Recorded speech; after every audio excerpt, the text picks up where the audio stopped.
이건 진짜 식당 하시는 분들이 무조건 해야겠다는 생각이 듭니다. 근데 실제로 식당 하시는 분들 중에 잘하시는 분들이 있는데 그분들 매장은 거의 다 억대 매출이에요. 왜냐하면 주변에서 안 하니까 오히려 그게 완전 블랙오션인 거죠.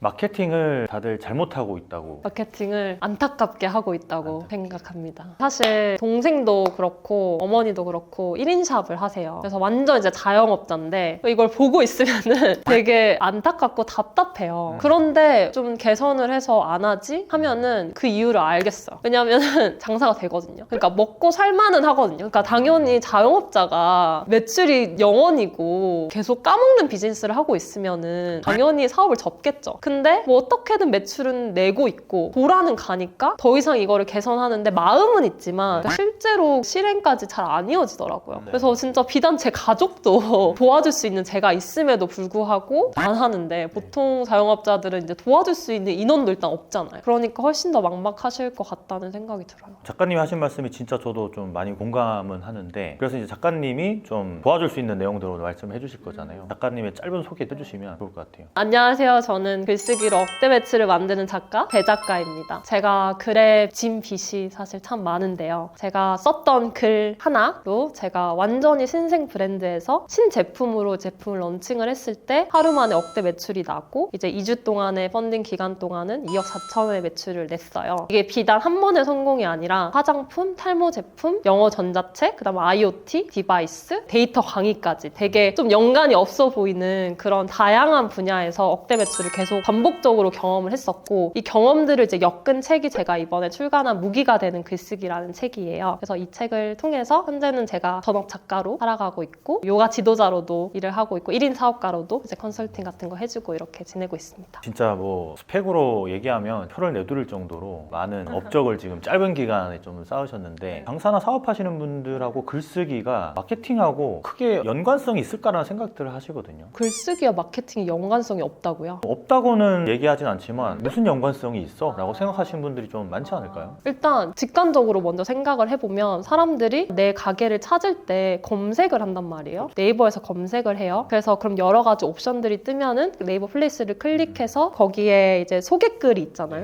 일단 글이죠. 그리고 이 소개글로도 만약에 부족하다. 그러면 이 사람이 쓴 뭐 블로그 글이라든지 이런 거 읽어볼 거 아니에요. 그 블로그 글도 또 글이죠. 그래서 내가 이 가게가 마음에 들어서 이걸 비짓해야겠다 이렇게 생각이 들면은 뭐 문의를 보내요. 문의를 했을 때 문의에서 오는 답변 그것도 글이에요. 근데 그 글을 되게 간과해요. 그러니까 예를 들면 제가 요가 티칭도 하지만 요가 수련도 하기 때문에 주변에 이제 요가원들을 다 알아보고 마음에 드는 요가원을 골랐어요. 그리고 거기에 뭐 요가 뭐 1일 체험 문의드립니다. 이렇게 뭐 톡톡 문의를 보내요. 네. 그러면은 바로 계좌번호랑 금액 알려주고 이렇게 보내는 분들도 계시고 아니면 질문을 하시는 분들도 계셔요. 이 수련을 하려고 하는 뭐 목적이 뭐며 뭐 이거를 통해서 뭐를 얻고 싶으며 이런 것들을 보낸단 말이에요. 그 다음에 뭐 가능하신 시간, 그 다음에 금액, 계좌번호 이런 식으로 나한테 그냥 딱 계좌번호만 띡 보낸 사람과 나랑 이제 커뮤니케이션 있었던 사람들 그 두 옵션 중에서 너무 명확하게 후자를 가게 될 거 아니에요. 그것도 글이라고 생각을 해야 된다는 거죠. 그러니까 마케팅하고 연결될 수밖에 없는 게 글이고 그 글을 잘 쓰게 되면 마케팅을 잘하는 것과 똑같은 거네요. 저도 이제 비슷한 생각은 많이 하고는 있는데 이거를 사업하시는 분들이 좀 명확하게 알 수 있도록 설명하기가 좀 쉽지 않았거든요. 그러면 블로그에 글 쓰는 거를 장사하시는 분들이나 사업하시는 분들이 어떻게 쓰면 좀 더 고관의 제품일지라도 좀 비싼 제품이더라도 신뢰하고 살 수 있을까? 약간 그런 고민들을 많이들 하시거든요. 어떤 글을 쓰면 될까요? 이게 저희 어머니도 본인 샵 블로그 대행을 맡기더라고요. 그래서 제가 진짜 혀를 내둘렀어요. 왜냐하면 그렇게 블로그 대행사를 맡겨서 10개, 20개 그렇게 글이 쌓인 블로그 대비 그냥 엄마가 왜 이 일을 하게 됐고 이 일을 하면서 어떤 걸 본인이 신경 쓰고 고객들의 후기들을 어떻고 이런 거를 엄마 그냥 적어라. 그거 한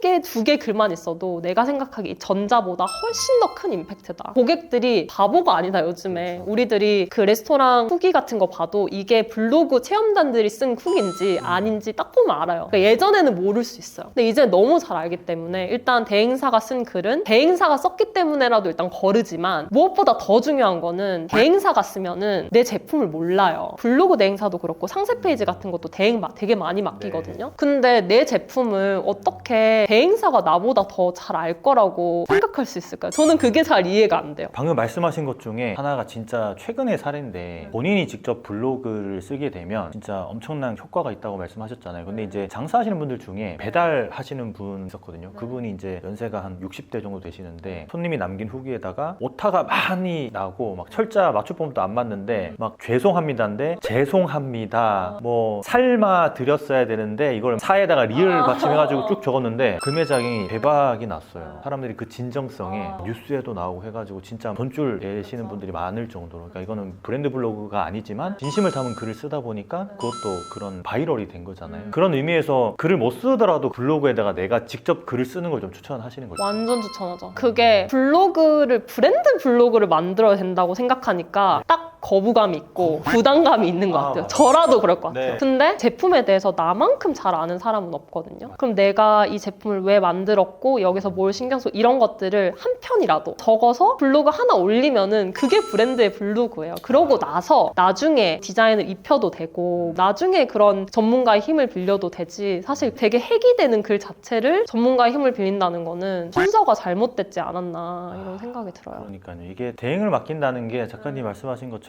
나보다 더 잘 아는 대행사가 세상에 있을 수는 없잖아요. 내 제품이고 내 서비스인데, 그죠? 최근에 뭐 좀 그런 블로그 보고 뭔가 구매하거나 하신 사례가 있으실까요? 저 또 요가 얘기인데, 제가 요가 지도자를 하기 위해서 지도자 금액이 보통 한 3,400 정도 해요. 좀 비싸요. 근데 제가 여러 군데 이제 요가원들을 이제 온라인으로 이제 손품을 판다고 하죠. 그 손품을 팔았을 때 어떤 60대 요가 원장님이 쓰신 글을 보고 제가 그냥 반해서 500만 원짜리 프로그램이었는데 등록을 했어요. 근데 심지어 60대니까 이 글이 되게 말씀하신 그런 사례처럼 전혀 깨끗하지도 않고 유려하지도 않은데 어쨌든 글을 읽고 나서 이 사람이 말하고자 한 핵심 메시지가 저는 완전 공감이 됐어요. 그러니까 예를 들면은 요가가 요즘 보통 막 이렇게 동작 같은 것들이 좀 묘기에 가깝잖아요. 그래서 그 원장님이 요가가 언제부터 묘기가 되었는지 모르겠다. 요가는 사실 묘기가 아니라 수련이랑 수행에 가까운 운동이다 하면서 본인이 어떻게 요가를 했고 본인 티칭하는 데 있어서는 어떤 점을 이제 주력으로 티칭을 한다 이런 설명들이 써져 있는데 저는 다 기억 안 나고 그냥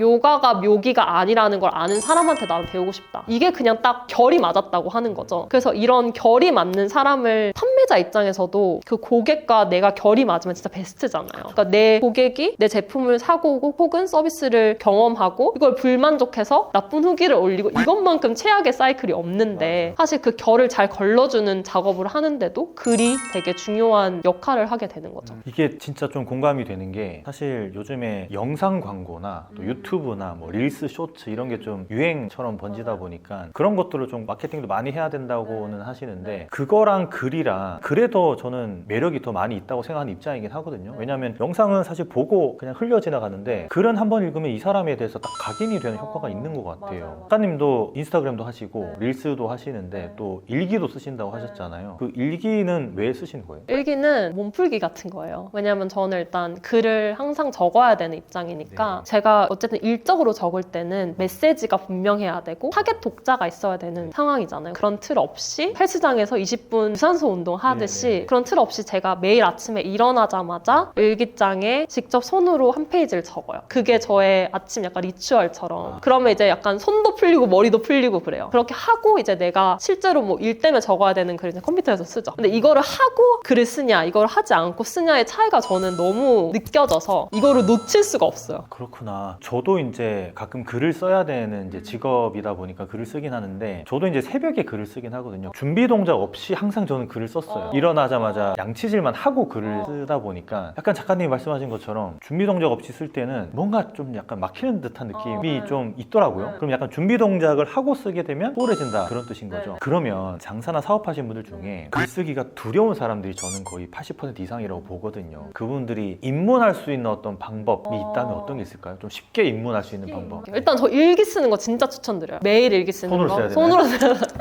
손으로. 저도 손으로 못 쓰겠어요. 근데 손으로 쓰는 것과 타자로 쓰는 게 달라요. 악필이라도 상관없나요? 상관없어요. 근데 제가 되게 쉽게 접근할 수 있는 방법 하나 알려드릴게요. 뭐냐면 되게 편한 대화 상대 있잖아요. 그게 가족이 될 수도 있고 친구가 될 수도 있어요. 그 녹음기를 하나 켜놔요. 그리고 내가 이 친구와 내 가게에 대해서 설명을 하는 거예요. 설명을 했어요. 그러면 그 친구가 약간 갸우뚱하는 지점이 있을 거예요. 잘 이해가 안 되는. 그러면은 이걸 다시 제가 풀어서 되게 쉽게 설명을 해줄 거 아니에요. 그럼 그 친구가 너가 지금 설명하고자 하는 게 이거야? 이렇게 물어볼 거예요. 그럼 이거를 계속 왔다 갔다를 대화를 좀 해요. 그리고 나서 그 녹음기를 틀고 이거 그대로 적어보세요. 그럼 일단 글 한 편이 완성이 돼요. 아, 우리 브랜드 소개하거나 매장 소개나 내 비즈니스나 서비스 소개하듯이. 근데 그게 진짜 그냥 흰색 백지에다가 글을 쓰는 거 아니면 모니터 빈 화면에다가 글을 쓰려고 하면은 딱 부담이 돼요. 사실 여기서도 이제 저희가 이렇게 촬영할 때 지금은 제가 좀 많이 편해졌는데 어쨌든 뭔가 이런 세팅된 상황에서 이렇게 둘이 앉아서 저한테 질문을 물어봐 주시 제가 뭔가 답변하고 이게 되게 딱딱해지면서 원래 가지고 있었던 그런 생각이 유연하게 잘 안 나온다고 하나? 이런 게 있거든요. 어쩔 수 없이. 그 글도 마찬가지. 글도 너무 내가 이렇게 각 잡힌 환경에서 뭔가 써내야 된다는 그런 부담감을 가지고 쓰면은 내가 가지는 게 다 안 나와요. 제가 일전에 한번 에세이로 올린 적이 있는데 저는 진짜 90% 이상의 사람들이 남들에게 보여주기 위한 글을 쓰려고 하다 보니까 이게 첫 문장이 안 나온다라고 생각하는 입장이라서 그런 에세이를 쓴 적이 있는데 되게 많이 공감들을 하시더라고요. 그래서 일기를 쓰라고 한 말이 진짜 그 핵심을 관통하는, 왜냐면 일기는 남들한테 보여주지 않아도 되잖아요. 저도 한번 일기를 써봐야겠네요. 일기를 안 쓴 지 40년이 넘었는데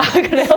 일기를 한번 써봐야겠습니다. 네, 일기 진짜. 자, 그러면 우리가 브랜드 블로그라는 게 보통은 안 하시는 분들이 훨씬 더 많거든요. 하시는 분들 사이에서는 당연히 해야 되는 거고 이걸로 마케팅이 잘 된다는 걸 알고 있는데, 식당 하시는 분들은 브랜드 블로그 거의 내가 봤을 때 1%도 안 될 거란 말이죠. 그럼 식당 하시는 분들은 브랜드 블로그를 할 때 무슨 글을 써야 될지, 요식업 있으시면 뭐 카페 하거나 음식점 하거나 무슨 글을 써야 될까요? 저는 요식업 하시는 분들이 말씀하신 것처럼 블로그를 안 하기 때문에 하시면은 또 다른 세상이 열릴 거라고 저는 진짜 자신을 하는 게, 그냥 아무도 안 하고 있으니까. 근데 제가 만약에 요식업을 한다고 하면은 블로그에 쓸 거리가 너무 많은데요? 일단 내가 이 식재료를 어디서 가져오는지, 아까도 말씀드린 건데 내가 만드는 입장에서 너무 당연한 일들이 고객 입장에서는 아예 그 까막눈이라고 해야 되나? 전혀 모르거든요. 그 비하인드 스토리를. 그리고 나는 이게 매일 하는 일이니까 나는 이게 너무 당연하고 이게 약간 재미없게 느껴질 때도 있고, 하지만 고객 입장에서는 엄청 새로운 일이거든요. 그래서 내가 만약 요식업을 한다 그럼 저는 제가 어디서 그 재료를 떼오는지, 그 재료를 떼오는 그 가게를 어떻게 정하는지 나만의 기준이 있을 거 아니에요. 그리고 이걸 가지고 와서 손질을 하고 요리를 만드는 과정에서 레시피를 또 개발을 할 텐데 그 과정에서 또 어떤 일이 있었는지, 그런 과정을 내가 뭐 남자친구나 남편한테 얘기를 할 거 아니에요. 내가 오늘 하루에 개업을 해가지고 뭘 했다 이런 것들 얘기하듯이 블로그를 쓰는 거죠. 그러니까 사실 이게 진짜 중요한 얘기인데 이거를 접목하신 분들이 많이 없더라고요. 그러니까 글을 안 쓰더라도 매장 안에 그런 글을 붙여도 사실 큰 도움이 되잖아요. 그래서 잘 되는 식당들 보면은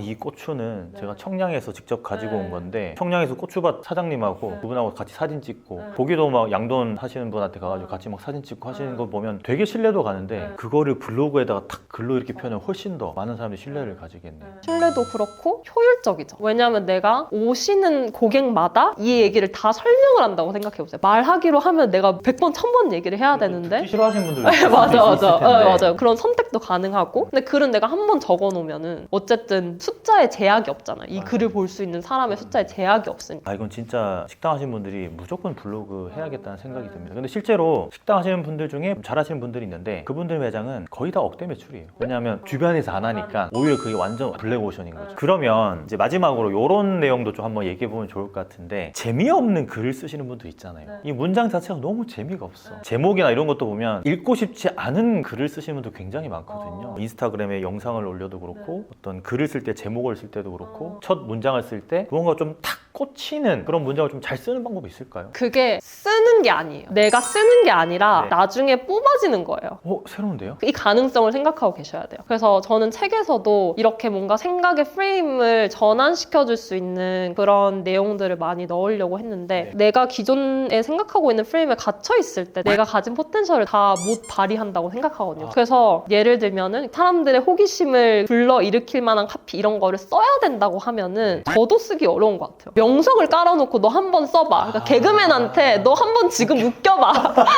그렇게 하는 거예요. 근데 개그맨이 그 웃기는 게 잘 나오려면 이렇게 하다가 숫자가 툭툭 자연스럽게 나와야 그게 웃긴 거잖아요. 근데 글도 마찬가지예요. 글도 한번 멋진 카피 한번 뽑아봐 하고 깔아주는 거예요. 그러면 어떻게 적어요? 못 적죠. 이거는 카피라이터들의 영역인 거지. 그렇게 접근할 필요 전혀 없고 내가 말하고자 하는 메시지에 이미 그 힘이 있기 때문에 그 메시지만 정확하다고 하면은 일단 글을 써요. 그리고 나서 그 글을 뭐 친구나 가족한테 보여주고 그 친구들 가족들이 이 문장 좋다. 피드백을 일반인 대상으로 가까운 가족이나 친구한테. 그럼 그거를 제목으로 올린다던가 아니면 상단으로 올리다던가 글은 재배치가 가능하잖아요. 그 가능성을 좀 알고 글을 쓰면 부담감도 덜하고. 뭐 영상에 이런 거는 사실 편집할 때 막 뒤에 거 앞으로 빼고 하면 힘든데 글은 그냥 뭉텅거려가지고 그냥 위로 올리면 되니까 그것도 큰 장점이기도 하고 주변 사람들한테 피드백 받아서 조금 마지막 재정리하는 거. 야, 이건 진짜 완전 꿀팁이네요. 저도 그렇게 한 적이 거의 없는 것 같은데 그래서 항상 지식의 저주에 빠지는 것 같아요. 마지막으로 작가님께서 지금 장사나 사업하시는 데 좀 어려움을 겪고 계시는 분들한테 글쓰기와 관련된 어떤 조언을 해주신다면 어떤 게 좀 있을까요? 일단 글을 쓸 때 바로 책상 앞에 앉지 마라. 저는 이 얘기를 꼭 하고 싶어요. 이 영상을 보시고 네. 아 뭐 나도 블로그 시작해봐야겠다. 맞아요. 글 써봐야겠다 하고 보통 어떻게 하냐면 바로 책상 앞에 앉아요. 맞아요. 모니터 켜요. 긴 화면이에요. 네.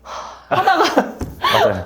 안 한단 말이에요. 네. 자기가 블로그를 써야 되는 메시지가 하나 있을 거예요. 예를 들면 아까 얘기했듯이 나는 일단은 식재료를 어디서 가지고 오는지 어디서 가져오는지를 선정할 때 나는 어떤 기준을 가지고 있는지를 쓸 거라고 생각을 먼저 했어요. 그럼 그거를 뭐 며칠이라도 좋으니까 아니면 진짜 단 몇 시간이라도 좋으니까 생각을 해봐야 돼요. 바로 쓰지 말고 나는 어디서 가져오지? 나는 어떤 기준으로 가져오지? 이런 거를 생각을 해요. 제가 책에서는 이걸 전두엽을 치는 행위라고 하는데 제가 그 생각을 강하게 가지고 있으면은 주제에 대해서 관련된 이전의 나의 기억들 그리고 내가 지금 보는 것도 좀 다르게 보여요. 왜냐면 내가 그거에 대해서 되게 큰 몰입도를 가지고 있기 때문에 그런 것들 다 글의 재료가 되거든요. 그래서 그런 것들 좀 모아지고 나면은 그러고 나서 이제 책상에 앉아서 그거를 뱉어내듯이 사실 글을 써야 되는 거지. 글은 내가 앉아서 뭔가 없는데 그거를 끄집어내서 쓰는 게 아니에요. 와 근데 진짜 너무 공감되는 게 저도 방금 전두엽을 약간 때려줘야 된다고 말씀하셨죠. 저도 이제 전두엽을 후드려 칠 때가 많거든요. 아무리 후드려 쳐도 안 나올 때가 있어서 몰입하는 시간 가지거나 아니면 키워드 몇 개 정리해놓고 쓰면 훨씬 더 글이 잘 나오는 그런 경험들 많이 했거든요. 아 진짜 엄청난 인사이트를 이번 인터뷰를 하면 좀 많이 느꼈습니다. 책에 보면은 그런 내용들이 진짜 일목요연하게 잘 정리가 돼 있어서 좀 도움을 많은 분들이 좀 받을 것 같은데 작가님의 그 글쓰기 노하우를 좀 많이 훔쳐가지고 저도 이제 한번 일기를 써볼 수 있는 시간을 가져볼 수 있다. 오늘 인터뷰 너무 감사합니다. 작가님. 네, 감사합니다. 고맙습니다. 네. 감사합니다.